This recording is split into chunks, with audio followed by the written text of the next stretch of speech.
to be in that much stress, to have that much loss of energy and frustration, and to be that far away from family and that connection could do, to say that that thing for her daughter would outweigh that, that's big. It is big. And what clued me into this is she said, I know I'm supposed to say that I want my daughter to have a great relationship with her dad. Uh-huh. And she's secretly thinking, I I don't know what do you think she's secretly thinking? I know I'm supposed to say this. Well, I think what she's saying secretly is dad doesn't want to have a relationship. Yeah. Yep.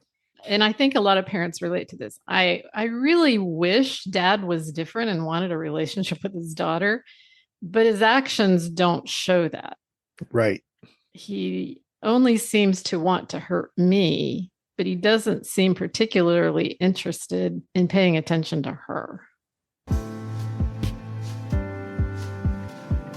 Hey, this is Diane Dirks. And I'm Rick Voiles. We've been working with co-parents in conflict for more than 2 decades. We've taught classes, written books, counseled parents, empathized, and agonized a few times to help people make sense of their complicated families. We were talking one day, and it occurred to us that helping the most difficult cases comes down to one simple concept. Is one parent willing to let go of the tug-of-war rope, or is it worth it to hold on and fight? So we invite you to take this journey with us each episode as we tackle the questions, should you hold on or let it go? Welcome to Co-Parent Dilemmas, where we give you practical solutions to those impossible co-parents. Hi, Diane. Hello, Rick. I'm doing my British voice again. Hello, Rick. Hello. Hello, mate. How are you? I'm good. Good, me too. I just got back from visiting my 2 granddaughters. Oh, yay. And my daughter, of course, where my granddaughter turned 13. Ooh. It was challenging. I'll bet. What was challenging? Now 13. Yeah. They don't want to do the same things they do on their birthday when they're 10. Kind of thing. So you can't pinch her cheek anymore. She doesn't like that. I didn't do that anyway. Oh, okay. So I'm thankful to have the 10-year-old granddaughter because she's still likes me. Oh boy. Yes. Yes. And I'm pretty sure my 13-year-old granddaughter will like me again someday. Don't know when. Graduation. So I was thinking, Rick, I came across some stories. I don't know if you're familiar with the Good News Network. It's called goodnewsnetwork.org. I love this because they send me good news stories. Ooh. And in our current political climate, stressful, where the news is, yes, very stressful and very acrimonious. It's like bad divorce is happening and we all get to watch, is what it feels like. I thought I would tell our listeners a good news story. Ooh, okay. This is post-hurricane. You know, we've had a lot of the hurricane activity. And this it starts out this way. Humans aren't the only loved ones being rescued in the wake of Hurricane Helene. The situation looked desperate for a dog that lived in Jonesboro, Tennessee, when flooding overtook her home, and her family almost gave us hope that she had survived. But on Wednesday, October 2nd, after the Nolichucky River receded, the Kingsport Fire Department was out surveying the wreckage with a team of rescue workers.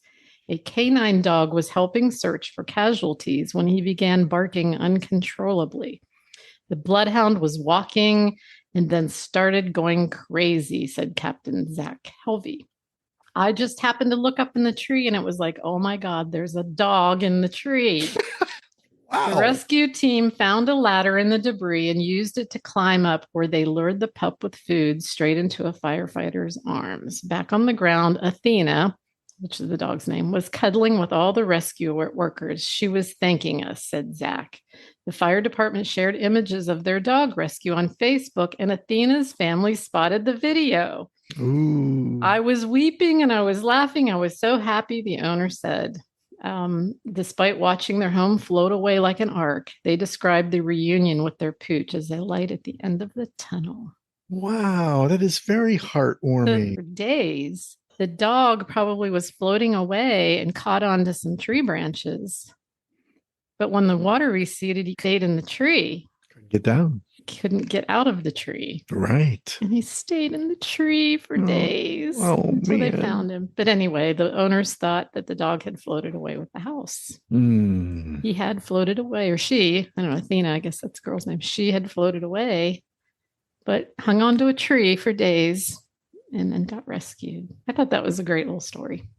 Wow. I wonder, I don't know about the Greek god Athena, but I wonder if there's a parallel between, hanging on to a tree and the goddess Athena, maybe appropriately named. I don't know my mythology very well, so Me I'll leave that neither. up to you. Oh, I don't know.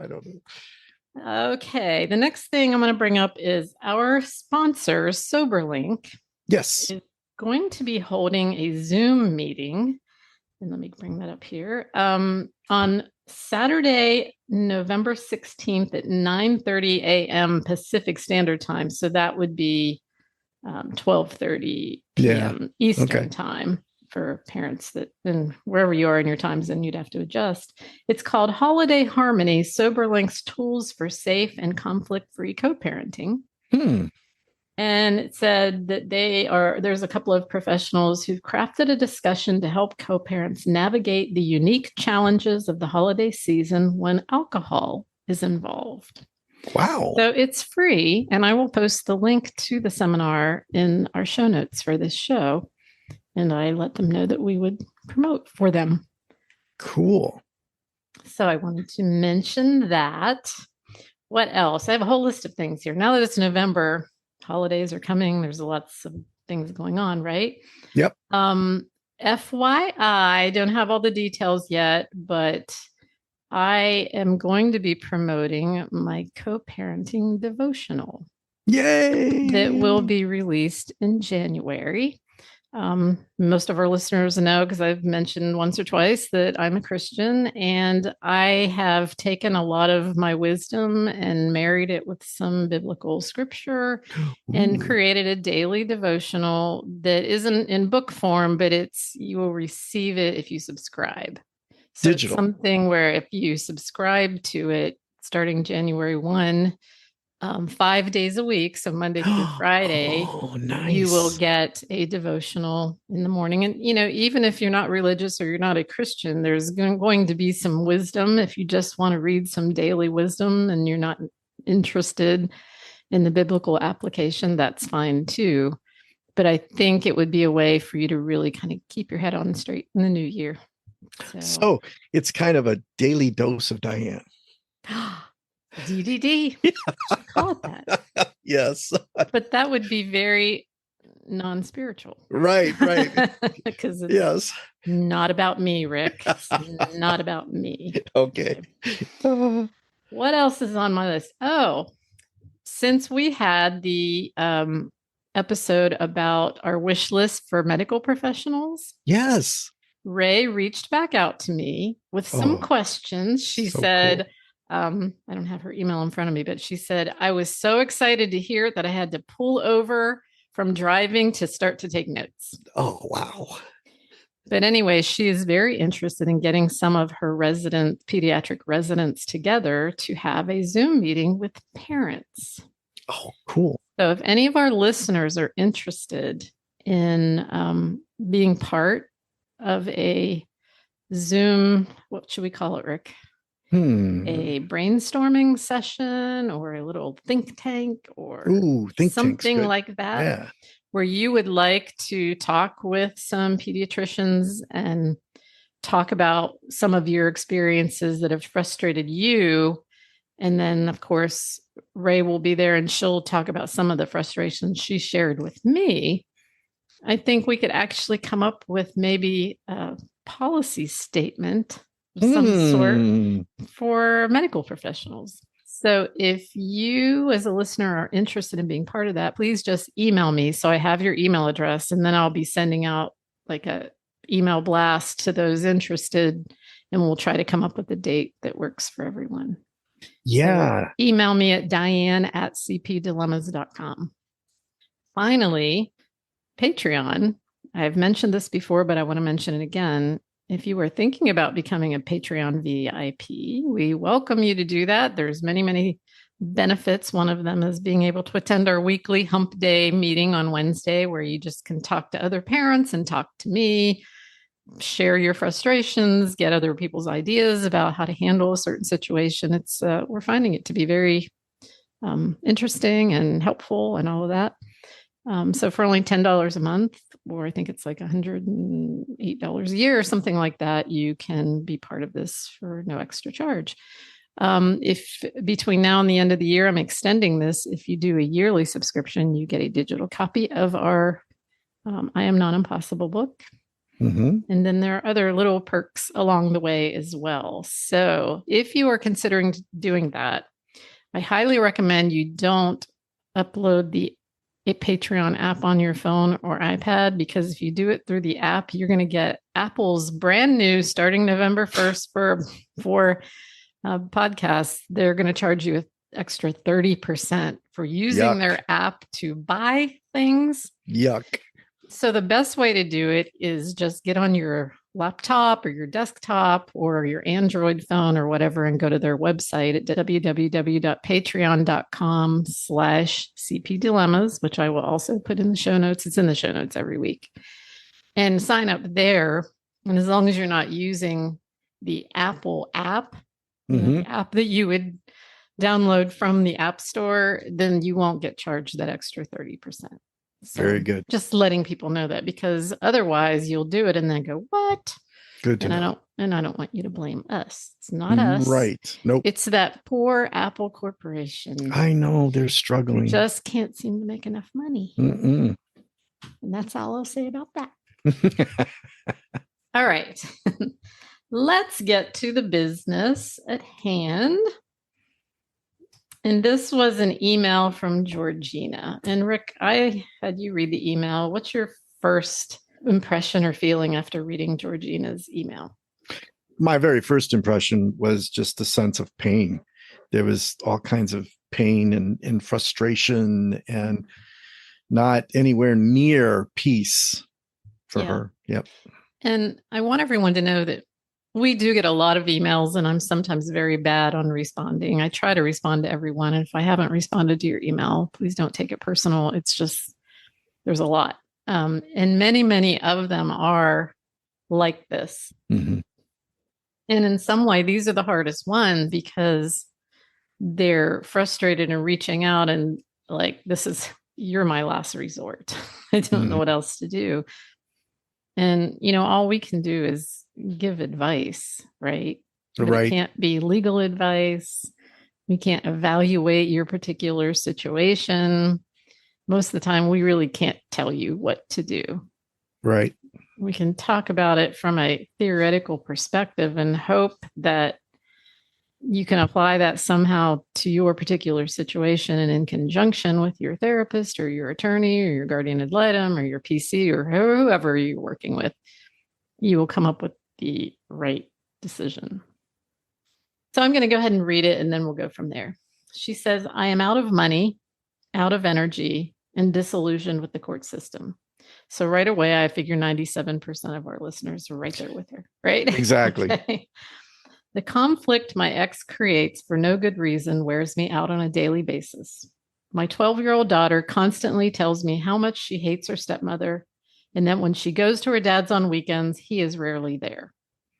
I know I'm supposed to say that I want my child to have a good relationship with her dad, but truth be told, I think he's not a great influence, nor do I think he cares that much. He just likes to berate me to inflate his own ego. I have used the email protocol like you suggest, but of course, he still harasses me through text and in person, no matter how many boundaries I put up. I'm exhausted and want to escape. My whole family lives about 500 miles away, and I'm only here in North Carolina because my ex is in the military. I keep hoping he'll be assigned somewhere else so I can have a break, but I don't think I can wait for that. Would it be wrong to move with my daughter to where my family lives? My attorney says since I'm the primary parent, it probably wouldn't be a problem, but I don't want to regret it later or have my child blame me when she's older for not having a relationship with her dad. I don't think he will make much of an attempt to see her, if we were that far away? I know you can't tell me what to do, but I guess I'm looking for some validation. Thanks for all your help. Hmm. Hmm. The only question in her email is, would it be wrong to move with my daughter to where my family lives? So I do want to get to that question. And it sounds like a moral question the way she's asking it. Would it be Right. wrong? Like, my attorney is telling me legally I could probably do it, but I'm afraid if I do it, there'll be moral consequences. Is that how you kind of read that? Yes. And I think fundamentally, her definition of wrong is that my daughter will hate me. So, can I do it in such a way that my daughter doesn't hate me? Then it wouldn't be wrong. Yeah. And Yeah. she's smart enough, and I want to acknowledge this, Georgina, that you're smart enough to know that even though your daughter is coming home and said, I don't want to go back there anymore. I hate my stepmom. My dad's never around, presumably maybe because he's in the military. Maybe he works weekends, or Mm-hmm. whatever. And that's the only time he really has to be with her. But she's smart enough to know at age 12, she's fickle. So she might Uh-huh. think that now, but if they moved away, then she might be saying, why did you move me from my dad? Right. Right. Because deep down, I suspect the daughter really wants a relationship with dad, but the only thing she can get is an undesirable relationship with stepmom. Yes. And I think that's significant here because if we read the email as it is, of course, there's all other kind of circumstances we don't know, but it says the 12-year-old does not like her stepmother. Therefore, she really doesn't want to be around there. It doesn't mean that she would want to be around there with her dad if her dad was there. It's not that she doesn't want to be with her dad. She just doesn't want to be around her stepmom.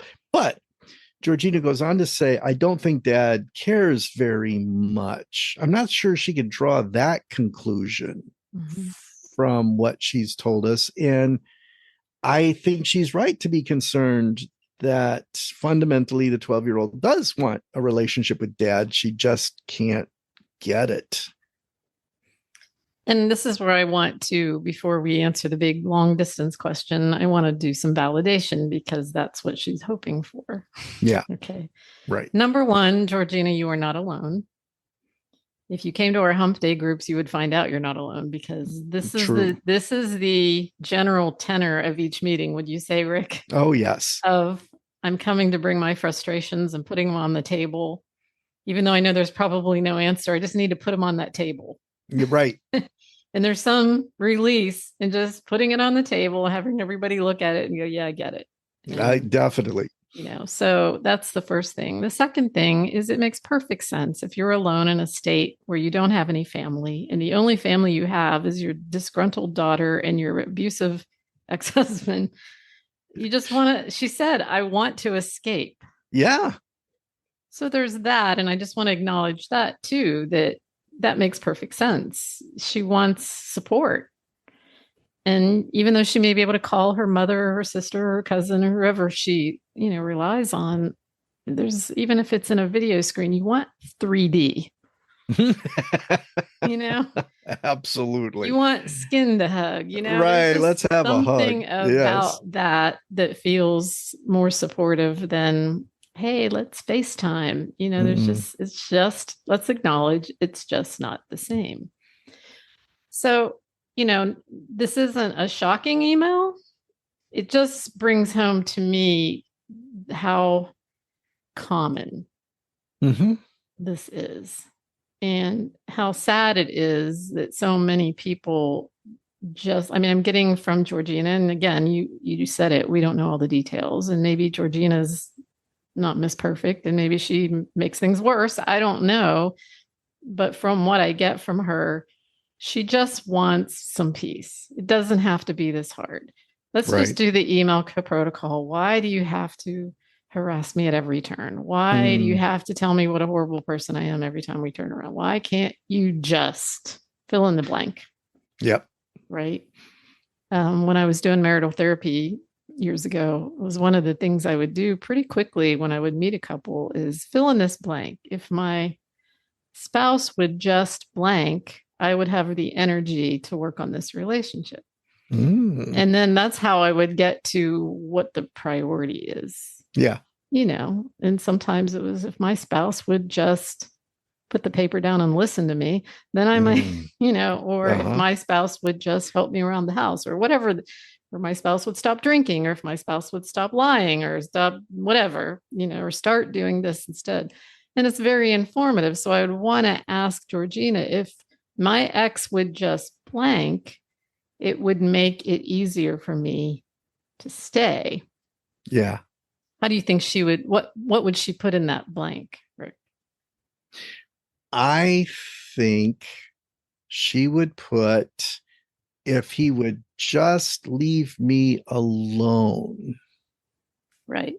But what if the blank said, if he would just love on my daughter, I might even have the energy to take his antics. Oh, that's very good. Because you're right. This email is split down the middle between concern for the 12-year-old and the 12-year-old's relationship with dad on one side, on the other side, how terrible my life is. Yes. Mm-hmm. Yeah, good point.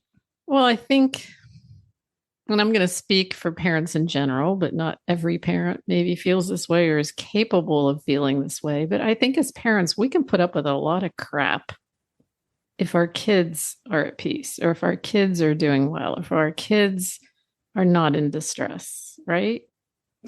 But but so would we go so far as to say that I wouldn't need as much the emotional support that I would get from my family if my daughter was getting the emotional connection she needs from her Yeah, dad? if it was clear that dad and daughter had this close bond and stepmom was just in the background and everything was good, I bet you this mom would have a whole different perspective on what's happening between her and her co-parent. Wow. Yeah, that's a lot, because to give up, to be in that much stress, to have that much loss of energy and frustration, and to be that far away from family and that connection could do, to say that that thing for her daughter would outweigh that, that's big. It is big. And what clued me into this is she said, I know I'm supposed to say Hmm. that I want my daughter to have a great relationship with her dad. Uh-huh. And she's secretly thinking, I I don't know what do you think she's secretly thinking? I, I I know I'm supposed to say this. Well, I think what she's saying secretly is dad doesn't want to have a relationship. Yeah. Yep. I know and I think a lot of parents relate to this. I really wish dad was different and wanted a relationship with his daughter, but his actions don't show that. Right. He only seems to want to hurt me, but he doesn't seem particularly interested in paying attention to her. And that is then the groundwork, the logic for why it would be better to go ahead and leave and get support for my daughter and for me in another state. Yeah. But I would say to you, Georgina, that you've already answered your own question when you say, is it wrong? No one in your life can tell you if that's wrong, because No. you know your daughter best, you know your situation best, but something tells me underneath of that that what would be best for your daughter is for dad to pay more attention to her. And Yes. if he did, and maybe put stepmom in her place a little bit, I don't know what stepmom's doing. I mean, obviously there's all those questions that if we got answers to, we might change our mind. We just don't have all the information. But so although she didn't say this, I'm like putting myself in her shoes. What she really wants us to tell her is how to get dad more engaged with the daughter so I don't have to make this decision. Right. Yeah. Right. Because I think that if things were all good with dad and daughter, then number one, maybe dad wouldn't be so difficult with his co-parent because he may have some frustration that things aren't good with he and his daughter and he doesn't know how to fix it. Hmm. Because who knows what 12-year-old daughter. Remember, I said I just came back from my 13-year-old granddaughter. Yes. Trust me, I know how they can act. And Uh-huh. maybe he's trying to engage with her, but she's 12 and hormonal, and it's hard, and he's frustrated with the daughter. So what happens when the non-custodial parent is frustrated with a child's way of treating them? Who do they usually blame? Oh gosh, everybody but themselves. Well, the other parent. Yeah. Yeah. You are turning my child against her stepmom. He may not be saying that, but let's play this out a little bit. Dad's over there and maybe not spending a lot of time because he's working whatever his military job is, and stepmom is doing the bulk of the parenting when she's there, and they don't get along. We don't know if there's stepchildren in the True. mix Right. that are making it difficult for this child. And he may be thinking, our daughter's acting like a brat because her mom is telling her blah, blah. Who knows? There's all of that complication involved.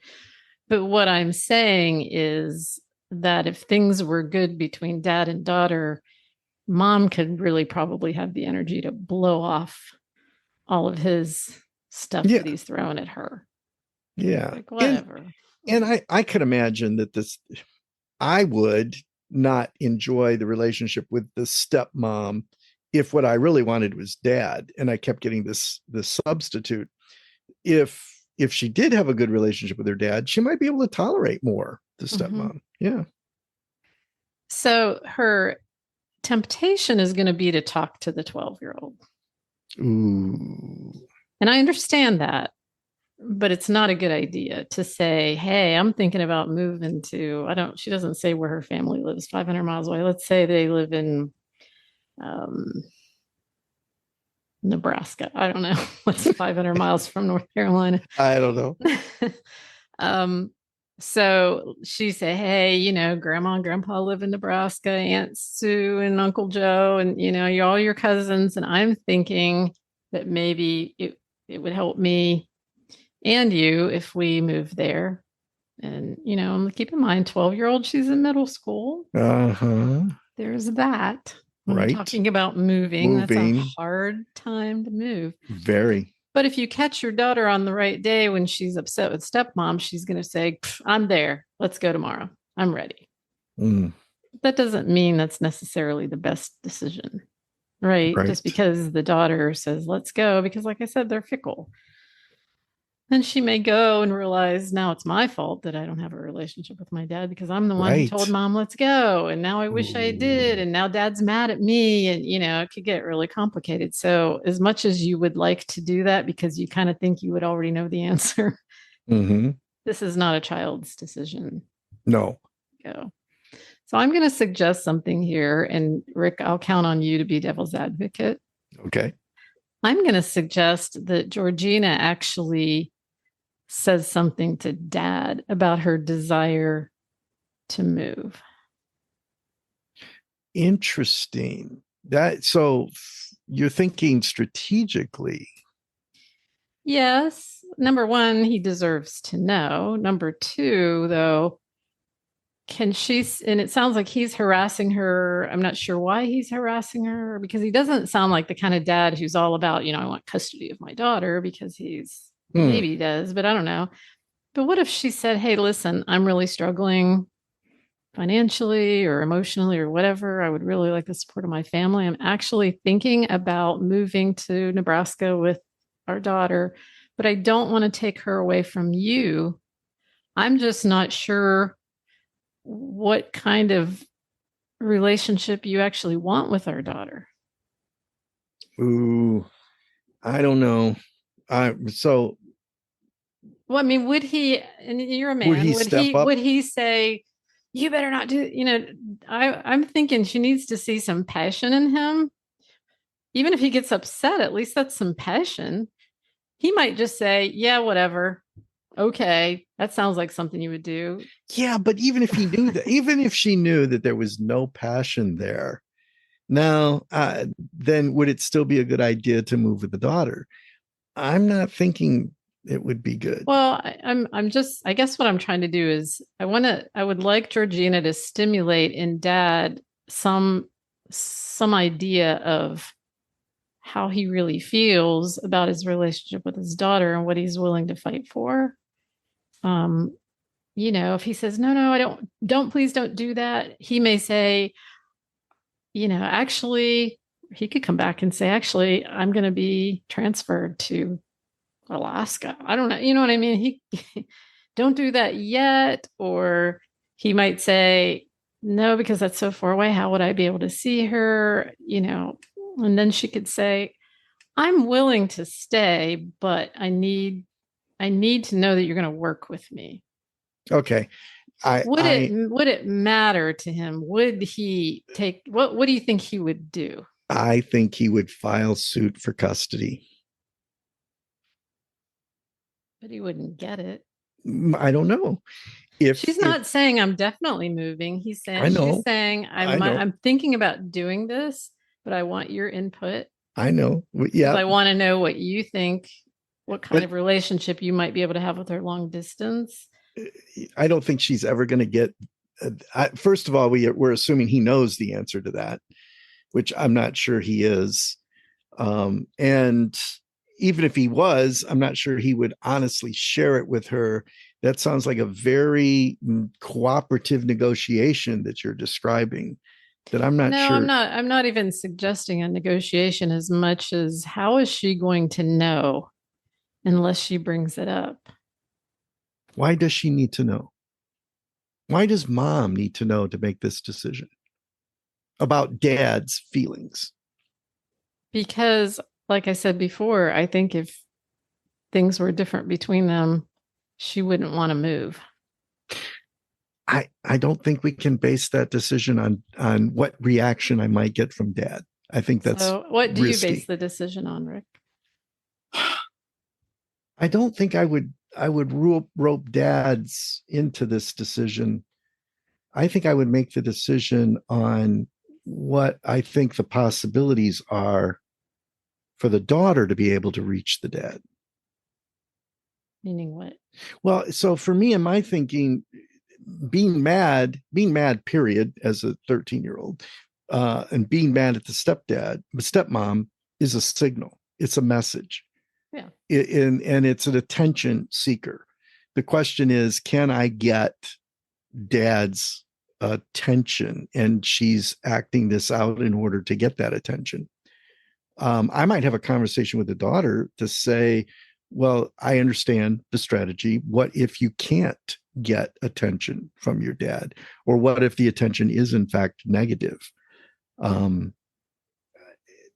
I would go in that direction with the daughter before I went with. I don't know that the daughter would ever feel hopeless. Obviously, I'm thinking the daughter is very invested, or she wouldn't even be mad. So there's still hope the daughter's having that she can reach dad or get his attention. If Well, that's she's the saying her case, daughter's constantly telling her that she doesn't want to go there anymore.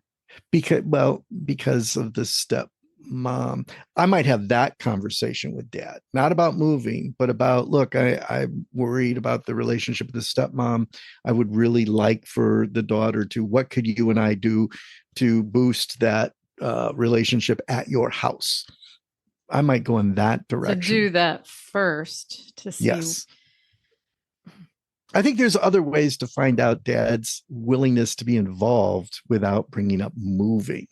Moving's a risky. It's like you hear people that are married going, I want a divorce, and they're using it as a shock value. But So once you you put think that word out there, it's saying you're moving is he will look at it as a manipulative tactic a if you don't threat. do I what think he you would want see him it to as a do. threat. And he'll tell the daughter, Mom, your mom's thinking about taking you away from me. Yeah. So I'm still not getting from you, Rick, what the steps are before she decides, am I going to move or not move? Actually, if I follow what I'm saying to its logical conclusion, I don't move Because because of that possibility that the daughter is still trying. As long as the daughter is still trying, Yeah. How do we know? I'm guessing she's coming to mom and saying, I don't want to go back over there anymore because she wants mom to talk to dad. Mm, I don't know. I mean, there are a variety of reasons why she doesn't like stepmom, and we could go into them True. all, but it really doesn't matter because this is the woman dad has chosen, and she's just going to have to accept who stepmom is, unless stepmom is emotionally abusing the child, and that's a whole other thing, right? To which Yeah. I would definitely point that out to dad. I don't know if I would go to him and say, listen, our daughter doesn't want to come over anymore because of your wife. That's not the way to start out a conversation. Right. And it shouldn't be an in-person conversation anyway, because he tends to harass her. So Right. I would send an email in the protocol and say, listen, this is a sensitive subject, but our daughter is saying things like she doesn't want to come to your house anymore. I don't know what that's about, Yeah. but I want to be helpful. Yeah. Yeah. For Have the sake you of our daughter. have you talked to her about what that's about? Yes. So is there something going on that I need to know about? Mm-hmm. You know, maybe she just needs more of you than you've been. Maybe you're working a lot. I don't know. I don't know what it's all about, but I wanted to bring you into that conversation or something like that. Right. And see what And his if you reaction is. and you know, Georgina may say, "Oh my God, that don't ever work," because I know it doesn't matter whether it works. What matters is that how you're starting the conversation in your own value system. That's what matters. Yes. Because there are some things, Rick, I want to say about just deciding to move. Number one, you don't want to teach your child that if I just decide relationships are hard, I'll run away from them.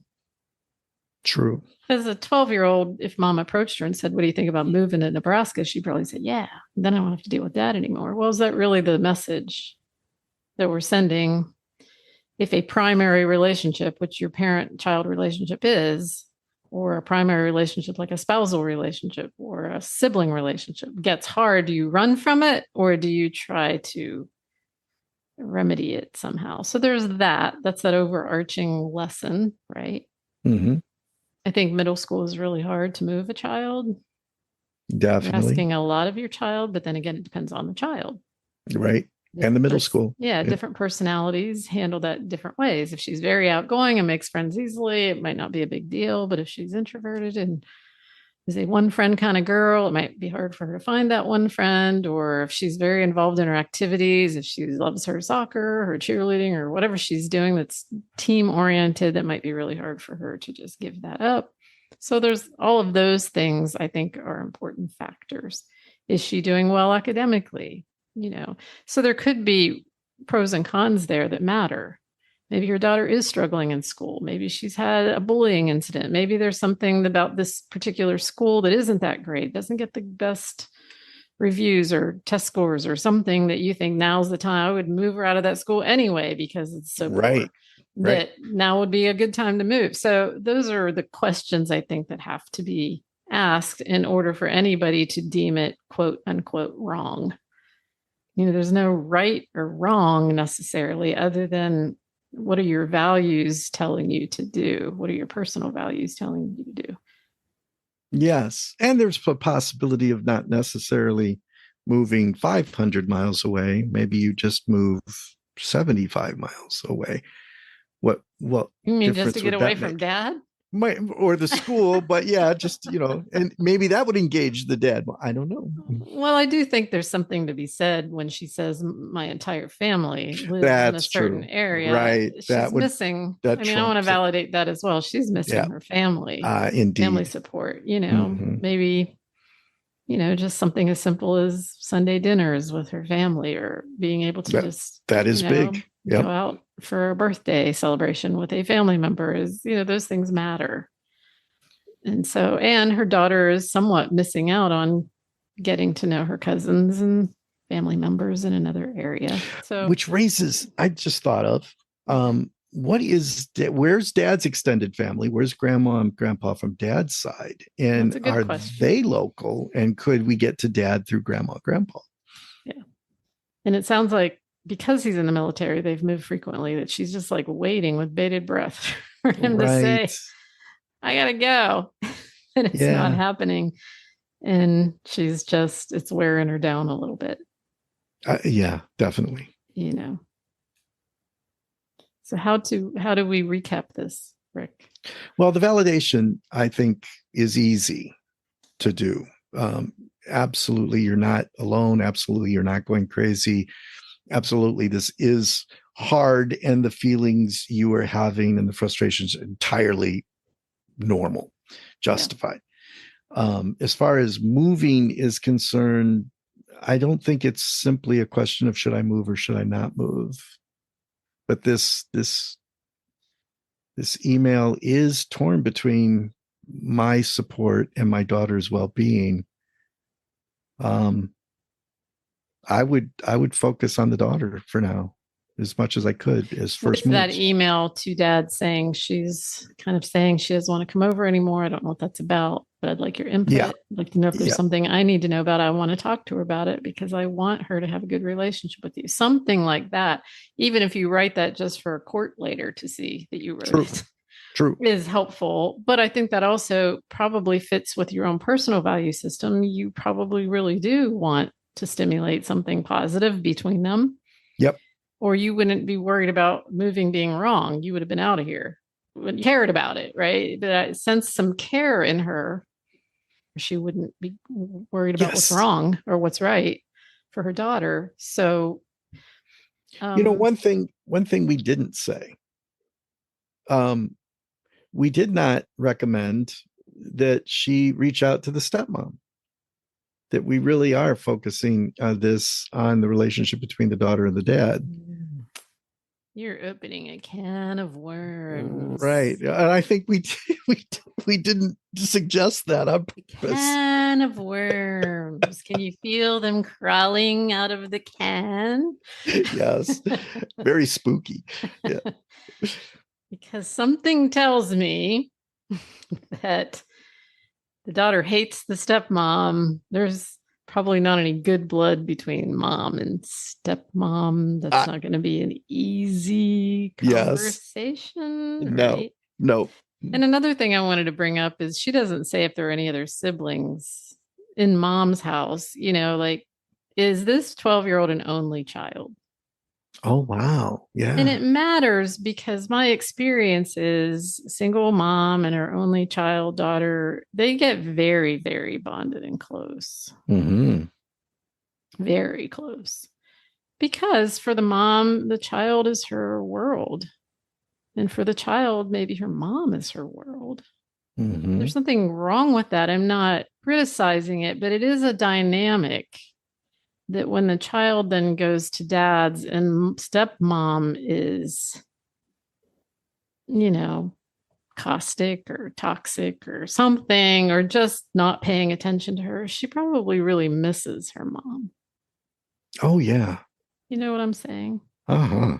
And if you have to be careful because it could become an overly close bond to where mom wants the daughter to learn how to be in another situation without her, i.e., college someday. Right. And because you've seen these cases where the daughter is at the other house and she doesn't like what's going on, or stepmom's yelled at her and dad's not around to intervene, and she's calling mom on the phone and they're talking for 2 hours and she's crying and mom's like, I know, I'm so sorry. Right. Those unhealthy things can happen. So I would want to know from Georgina, are those kinds of things happening? Because some of those things she can control. So I would want Georgina to guard from that. This is a good time to say to a 12-year-old, I know you love me in it, but when you're at your dad's, if stepmom gets too crazy, go in your room and listen to music or whatever till your dad gets home. And when he comes home, then, do your best to try to engage with him. But you need to learn how to do this when I'm not around. And if we're going that direction, there is one more extreme possibility that would also be dangerous, and that is the daughter feels like she has to take care of mom emotionally, that mom isn't doing well, and therefore maybe she is distancing herself. The daughter is distancing herself from dad to show support to mom. Yeah. So one of the things I would ask Georgina if I had her in my office, what's her social life look like? Is she venturing out and making friends as well so that life doesn't feel so lonely or Yeah. unsupportive? Is she seeking out support locally in her community so that she's not lonely and so that she's not befriending her daughter, which could be happening, right? So there's those dynamics that I don't want to forget about that can be part of this whole mix. Possibly. If we were to ask daughter what she wants, the daughter's heartfelt psychological and emotional wish that her dad would maybe rescue her from stepmom or step in and defend her when stepmom does what she does, or just be present, take me out on a little date some night and treat me like I'm special. I don't know what it is the daughter needs from dad, but dads, if you're listening, 12 to 14-year-olds can be really, really challenging and they feel like a porcupine, even though what they want is a hug. You're right. And it's hard to hug a porcupine. But oftentimes what they're really craving is your attention and your love and cherishing them, right? So it just really is about helping your daughter cope while she's there with whatever is confronting her and being able to let her go enough that it doesn't become you and her against him. And I'm thinking a move might send that message, wouldn't you? Yeah.